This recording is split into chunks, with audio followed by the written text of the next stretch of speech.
Short सर्किटमुळे नारायण काळे यांच्या घराला भीषण आग. तरुणांच्या सतर्कतेने मोठा अनर्थ टळला. त्र्यंबकेश्वरमध्ये शॉर्ट सर्किटमुळे घराला भीषण आग. स्थानिक तरुण आणि नगर परिषदेच्या सतर्कतेमुळे मोठा अनर्थ टळला.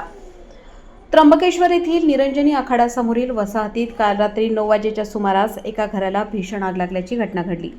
नारायण काळे यांच्या राहत्या घराला ही आग लागली असून प्राथमिक अंदाजानुसार शॉर्ट सर्किटमुळे ही आग लागल्याचे समजत आहे.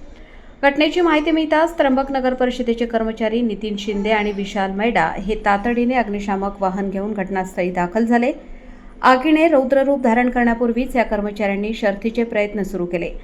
केवळ प्रशासनच नाही तर वस्तीतील स्थानिक रहिवासी देखील मदतीसाठी धावून आले.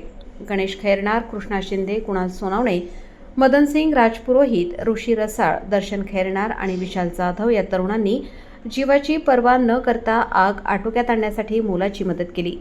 या सर्वांच्या संयुक्त प्रयत्नांमुळे आग वेळीच आटोक्यात आली आणि आजूबाजूच्या घरांना लागणारा धोका टळला. सुदैवाने या आगीत कोणतीही जीवितहानी झालेली नाही. मात्र नारायण काळे यांच्या घरातील सामानाचे मोठ्या प्रमाणावर नुकसान झाले आहे. ऐन रात्रीच्या वेळी ही घटना घडल्याने परिसरात काही काळ भीतीचे वातावरण निर्माण झाले होते. त्र्यंबकेश्वर नगर परिषदेचे कर्मचारी आणि स्थानिक तरुणांच्या या सतर्कतेचे सर्वत्र कौतुक होत आहे. वृत्तसंकलन जगन घागरे, त्र्यंबकेश्वर.